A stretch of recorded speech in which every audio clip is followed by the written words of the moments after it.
Shalom Aleichem, paz seja convosco.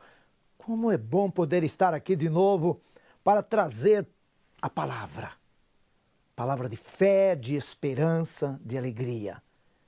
Este é o programa que visa fazer chegar a paz do Eterno, a paz de Yeshua o Mashiach, na sua casa, no seu lar, né, na sua empresa, no hospital onde você está agora. Paz seja contigo, paz seja convosco. Shalom Aleichem. Hoje eu tenho a satisfação de receber aqui um amigo, o Dr. Daniel Mendonça, um advogado muitíssimo respeitado em Belo Horizonte, pessoa que eu tenho por ele uma grande estima, por ver o seu trabalho, as suas ações na sociedade mineira, em tudo que ele faz tem sido feito com amor, com alegria e com muito respeito.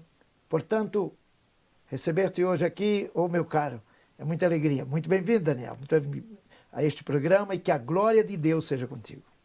Eu que agradeço, pastor Aquim, agradeço a toda a sua produção por esse convite. Me sinto honrado aqui em estar tendo esse bate-papo com o senhor e com os telespectadores do seu programa. Que Deus possa nos abençoar hoje e sempre. Nós temos uma pergunta aqui que é a principal do nosso programa. Como foi que você encontrou Yeshua HaMashiach, Jesus, o Cristo, né? Ou como foi que ele te encontrou? Pastor,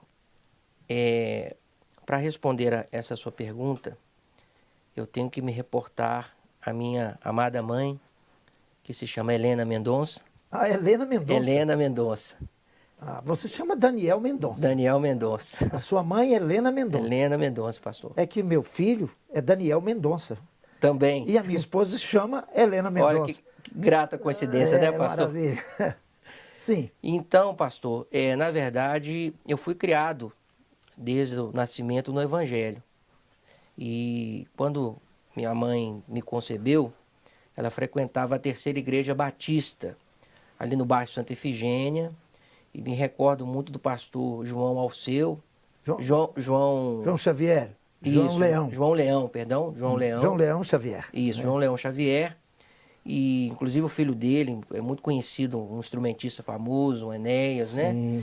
E ali foi o meu berço. Eu lembro, a primeira vez que eu escutei a palavra prelúdio, Sim. foi ali na igreja, porque era dessa época, né? Onde tocava-se o piano, tinha um prelúdio. Então, foi ali então, a minha base, ali a minha criação.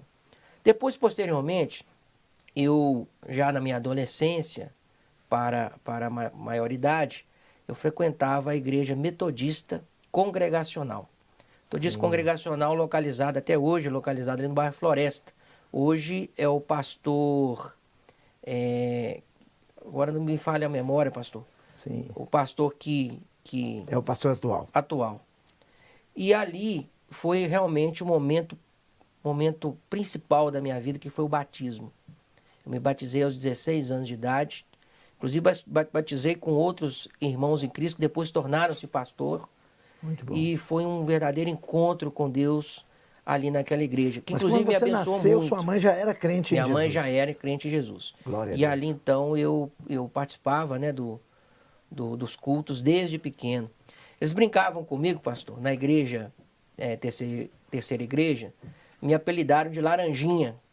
E aí, quando bebê ainda, aí os irmãos brincavam, me pegavam no colo, e aí eles tinham brincadeira de jogar um jogado pro colo do outro. Sim. Eu era pequeno, era bebê, então o Laranjinha da igreja. Então ali eu me ambientei desde cedo com os irmãos de Cristo e fui assim cada vez mais me apaixonando pelo Senhor e por tudo aquilo que a gente vai aprendendo nessa caminhada. Sim. Você se torna um advogado reconhecido, muito respeitado. Só fazendo uma retificação, é o pastor Ari. Pastor Ari. Pastor Ari, da Igreja Metodista. É hoje, o atual. Sim, é o atual. Muito bem. Pastor Ari. Isso. Inclusive é irmão do Fernando Borges. Ah, sim. Fernando Borges. Fernando Borja. Isso. Da família Borges. Da família Borges. Ari Borja, irmão do Fernando Borges. Muito bom. Você hoje é um advogado que a gente sabe do respeito que todo todos os seus colegas têm, por ti, os que te conhecem, e também quantas pessoas vivem felizes pelo trabalho feito. Mas como é que se tornou advogado? Como é que foi isso? Foi fácil? Como é que veio isso aí? Conta pra gente. Pastor Aquim, não foi nada fácil. Foi uma luta muito grande e eu glorifico a Deus por essa oportunidade que Ele me deu de encontrar esse caminho profissional através do direito. Eu me formei no ano de 2003 na Fundação Universidade de Itaúna. Então, me graduei em 2003. Peguei a época de 1999 a 2003. E nesse período, estudando em Itaúna, eu tinha para custear meus estudos, porque era uma faculdade particular e eu não tinha um emprego formal à época, eu coordenava ônibus que levava os colegas e professores para a faculdade. E também, não tenho vergonha de dizer, eu tinha que vender sanduíche, refrigerante, para conseguir custear a minha despesa de transporte, comprar o material necessário e pagar a faculdade. Então foi com muita luta. E nesse período, Deus me abençoou tanto que eu tinha ilustres passageiros no meu ônibus. Então eu levava, por exemplo, o meu professor, né, o desembargador, infelizmente já falecido, Nepomuceno. Sim, né, conheci. Hoje o procurador de justiça, que é muito respeitado, na época já era nosso professor, né, que é o doutor Ubaldino, é muito respeitado aqui em Belo Horizonte, dentre outros professores, juízes, promotores. Então, eu comecei desde cedo a me relacionar com os grandes mestres, porque Deus me deu essa grata oportunidade de transportá-los, né? Sim. De ser um instrumento ali para levá-los para lecionar. Então, você é um advogado, grupo docente. mas é mesmo também um empreendedor, né? Sim. Na hora da dificuldade, eu gostei, falando, não me envergonho, mas eu gostei muito. Eu vendi sanduíches. Sim. Porque as pessoas precisam atinar para isso. O trabalho dignifica. Verdade. E quando eu vejo um homem bem-sucedido, como sua pessoa, e fala assim, e eu tive que vender sanduíches também para complementar, para custear. Sim. Depois eu criei uma situação de conduzir pessoas, de criar grupos, de alugar meu ônibus para levar gente. O que eu vejo? Estou na frente de um empreendedor, na frente de um homem que acreditou. Isto é muito importante. Por quê? Está cheio de pessoas hoje, jovens, pensando assim, o que eu vou fazer da minha vida? Eu sou daquela opinião, sai à luta, né? Seja Exatamente. guerreiro, não tem negócio de ficar chorando, não. O sol, né, pastor, está aí para todos, né? Sim. E as oportunidades também estão. Basta as pessoas quererem, né, realmente se esforçarem também para chegarem ao objetivo. Eu costumo dizer que todos têm que ter um objetivo. A vida, ela reclama isso. Você tem que ter um norte, um objetivo. E naquela época, o meu maior objetivo era me formar. Então, os meios que eu tinha à época para conseguir chegar àquele objetivo eram esses. E eu sou grato a Deus pelas oportunidades. E o mais interessante, pastor Kim, é que cada etapa na minha vida, uma nova porta ia se abrindo. Aquele sanduíche, porque primeiro eu comecei a vender o sanduíche. Depois do sanduíche é que eu passei a coordenar ônibus. Tive até chamado para poder estagiar em escritório de advocacia, de grandes advogados à época. Então uma porta foi abrindo. Assim como eu me lembro da passagem, né, de José, do Egito, do próprio xará Daniel, né, Sim. que na sua caminhada tiveram muitas dificuldades, mas lá na frente Deus já tinha um plano preparado, né, para esses homens. Mas por quê? Porque eles não ficaram parados, eles foram atrás, né, dos seus objetivos e sempre glorificavam o nome de Deus. Eu não posso perder, Daniel, a oportunidade. Um homem que está aí pronto, sempre pronto a fazer o bem, a dar orientações. Eu tenho observado que tem algumas pessoas, vou fazer uma pergunta, você vai ter só 1 minuto e pouco para falar sobre isso. Mas sabe, tem muita gente hoje que comprar os seus imóveis, vou aproveitar e pegar uma consulta de graça aqui para todo mundo. Sim. Comprar os seus imóveis à pressão e não aguentaram pagar. Eles estão lá a perder tudo que pagaram porque não tem orientações e tal. Dá uma palavrinha sobre esse assunto para mim, por favor. Pastor, esse assunto é muito importante. Com essa crise que infelizmente vem assolando o nosso país, muitas pessoas perderam um pouco a estabilidade financeira, fizeram compromissos, contratos e estão tendo dificuldade de honrar. Cada caso deve ser avaliado, cada caso concreto. Mas nós temos contratos, por exemplo, em que são firmados diretamente com construtoras e é vedado a construtora que recebeu parte desse financiamento retê-los integralmente. Isso é pacífico. Não pode reter. Não pode reter. Então tem que haver uma devolução das parcelas pagas. Mas agora, não é a devolução de tudo que foi pago. Hoje a jurisprudência do tribunal tem entendido que um percentual de até 25% poderia ser retido pelas construtoras porque elas tiveram despesas de administração, despesas de veiculação, de propaganda, de marketing. Sim. Então esse percentual entende-se que seria devido de retenção, mas não a totalidade. Mas, que percentual essa pessoa que comprou pode imaginar que ele tem direito de receber? Em média, 75% em média daquilo que foi pago. Mas tem alguns que não chegam a receber nem 30%. Viu? Sim, infelizmente a gente vê essa realidade. Então, né, era no sobre mercado. isso que eu teria que te ouvir, porque, de repente, essas pessoas que estão me ouvindo, mas peraí, eu estou com essa dificuldade. E está aqui. Sim. Aqui um advogado capaz de resolver. E é no final, possível, eu pastor. faço questão que você deixe o seu telefone, Sim. porque eu quero que as pessoas, eu tenho várias pessoas precisando disso. Então, não custa nada Sim. que a gente abra essa porta. Vou beneficiar dois. Né? É uma oportunidade que a gente está dando aos nossos telespectadores. E qual que é o seu número?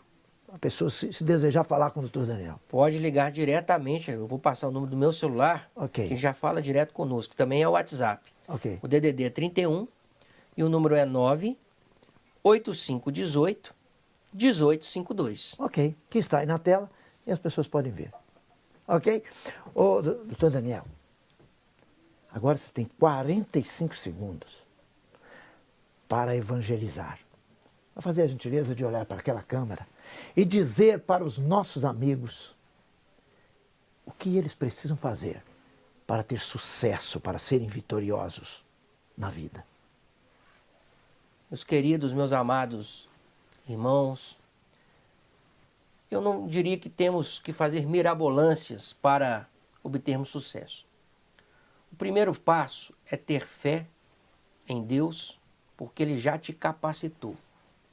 O segundo é ter fé em si mesmo, é olhar, fazer um olhar introspectivo e ver que você é capaz, que Deus já te capacitou.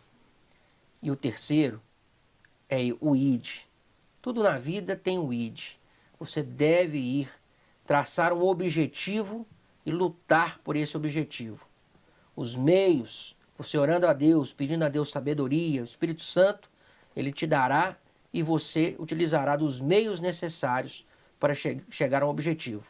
Agora é muito importante, você nunca deve ter um objetivo pensando somente em si mesmo. O seu objetivo, ele tem que, primeiro, agradar a Deus e, em segundo plano, beneficiar ao teu próximo.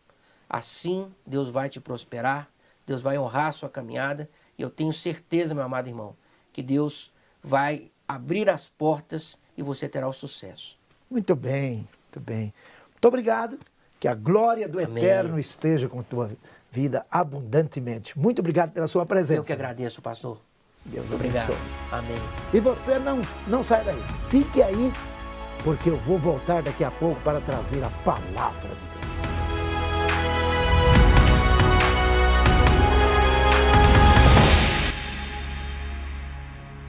Voltei. E voltei para lhe trazer a palavra do Eterno. E eu quero antes convidar você que ouviu aquele testemunho belíssimo, aquela palavra de sabedoria do meu amigo que eu entrevistei, o Dr. Daniel, e pedir você para se sentir assentado nesta cadeira, para você se sentir participando deste programa. Porque neste programa nós vamos continuar falando sobre a última reunião do patriarca Jacó com seus filhos. O texto sagrado diz: depois chamou Jacó a seus filhos e disse: ajuntai-vos e anunciar-vos-ei o que há de acontecer nos dias vindouros. Ajuntai-vos e ouvi, filhos de Jacó, e ouvi a Israel, vosso pai. Gênesis capítulo 49, versículos 1 e 2. Já dissemos em programas anteriores que Jacó certamente desejava que José se tornasse o líder de seu clã. Porém, ao abençoar cada um de seus filhos, ele descobriu que mesmo o Eterno tendo abençoado José para ser como um ramo frutífero sobre um muro, capaz de fazer chegar os seus frutos aos seus vizinhos, mesmo assim, não era José o escolhido para receber a grande bênção que viera sendo proferida desde Abraão. Foi então que, olhando para Judá, o espírito de profecia veio poderosamente na vida de Jacó. E ele disse: Judá, a ti te louvarão os teus irmãos, a tua mão será sobre o pescoço de teus inimigos, os filhos de teu pai a ti se inclinarão. Judá é um leãozinho, da presa subiste, meu filho, encurva-se, deita-se como um leão, e como um leão velho, quem despertará? O cetro não se arredará de Judá, nem o legislador dentre os seus pés, até que venha Siló, e a ele se congregarão os povos. Ele amarrará o seu jumentinho à vide, e o filho da jumenta, a cepa mais excelente, ele lavará a sua roupa no vinho e a sua capa em sangue de uvas. Os olhos serão vermelhos de vinho e os dentes brancos de leite. Gênesis, capítulo 49, versículo 13.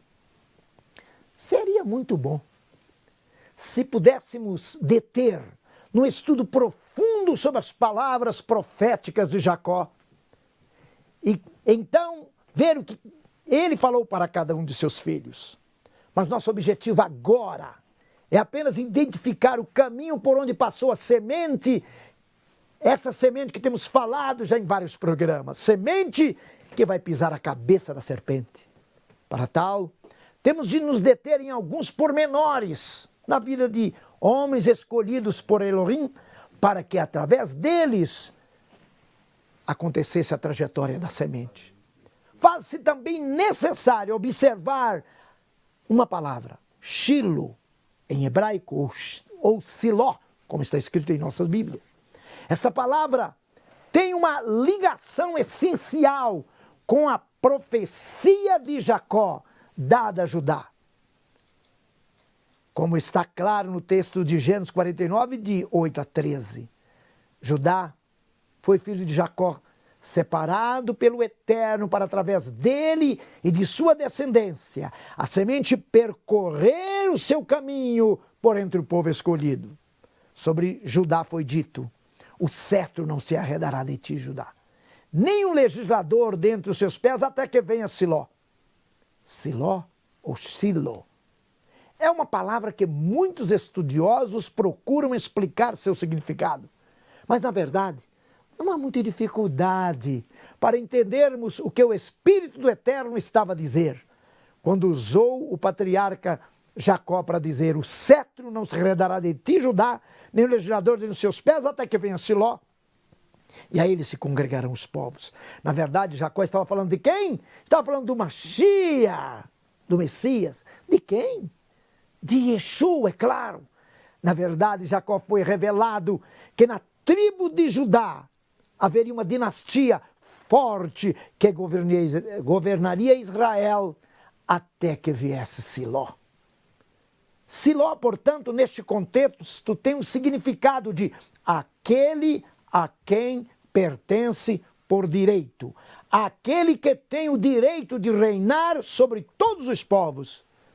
Cerca de 1000 anos depois da profecia de Jacó, quando o povo escolhido, o povo judeu, devido à rebeldia e à desobediência à Torá, aquele povo foi levado cativo para a Babilônia. O profeta Ezequiel, fazendo uma referência ao governo, à coroa de Israel, disse: ao revés, ao revés. Ao revés porei a coroa, e ela não mais será, até que venha aquele a quem pertence por direito. A ele a darei. Aleluia. Ezequiel, capítulo 21, versículo 27. Aleluia. Claro que muito se tem a dizer sobre o significado da palavra Siló. Mas por agora, fiquemos apenas com esta observação.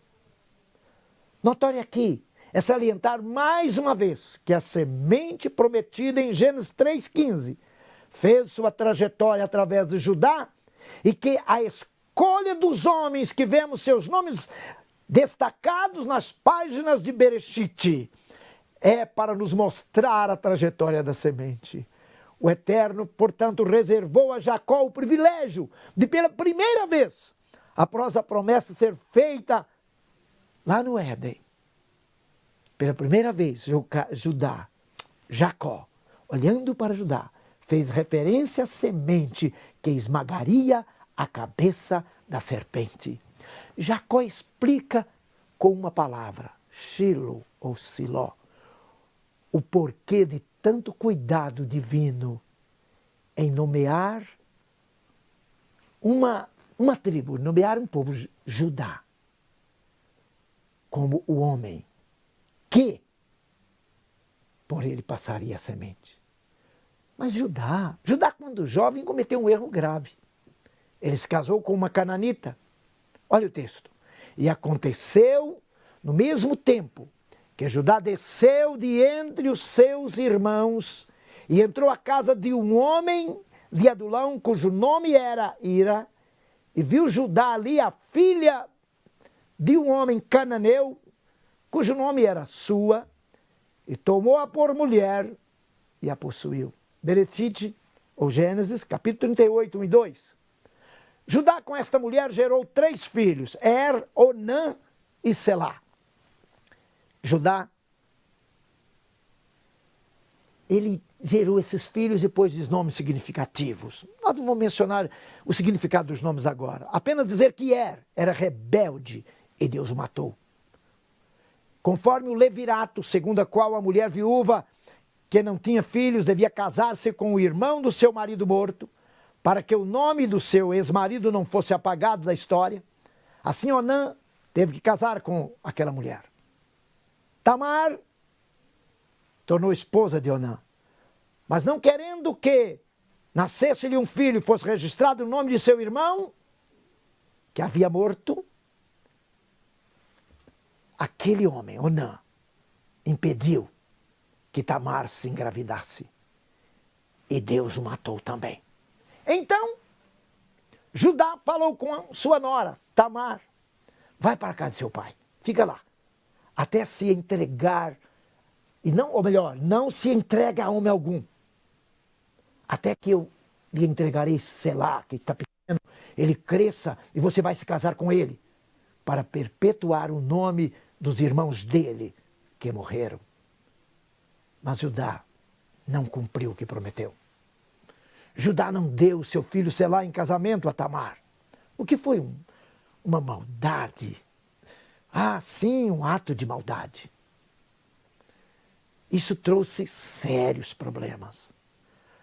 Por que ato de maldade? Ato de maldade porque se aquela mulher não tivesse filho, ela seria tido como uma árvore infrutífera, uma árvore maldita. Há momento que as coisas param na vida da pessoa e é necessário que ele encontre uma forma de sobreviver.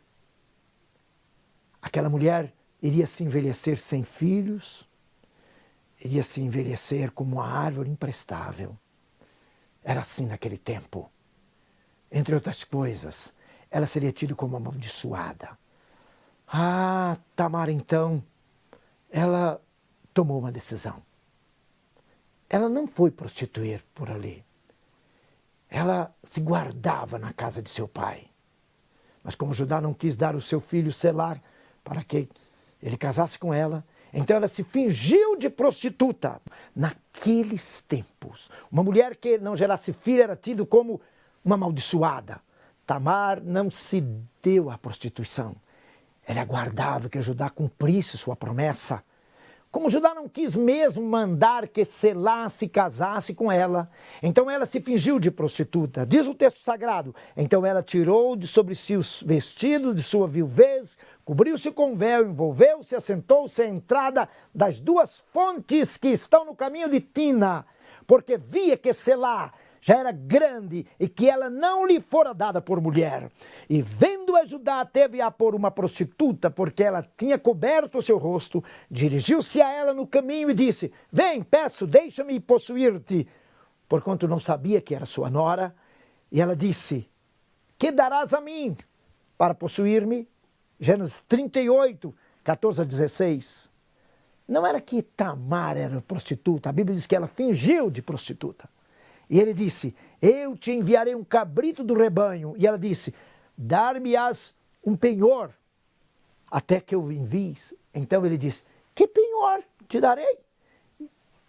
E ela disse, o teu anel, o teu manto e o cajado que está na tua mão. O que ele lhe deu? E possuiu-a. E ela concebeu. E ela então levantou e se foi, tirou de si os vestidos que ela tinha vestido e pôs o vestido da sua viuvez. Tamar, de certa forma, sabia que havia algo especial em Judá. Por isso ela queria o quê? Uma semente que viesse dele. Judá tinha uma ligação muito especial com Deus. Então a Tamar, que ficou grávida do homem que tinha semente, de Gênesis 3,15 assim. Quando contaram que Tamar estava grávida, Judá ficou irado e quis então levá-la à morte. Quando chegou lá para tomá-la e matar, ela disse, de quem é este anel? De quem é este selo? De quem é este cajado? E conheceu Judá. E disse, mais justa é ela do que eu, porquanto não a tenho dado Selá, meu filho, e nunca mais a conheceu. Gênesis 38, 26. O que notamos é que o Eterno, de maneira gloriosa, estava com sua mão sobre Tamar, protegendo-a, e sobre Judá. Esta mão poderosa de Deus está sobre você. Receba a graça e a glória do Senhor neste momento, e seja um vitorioso. Você não é uma árvore maldita, você é uma bênção.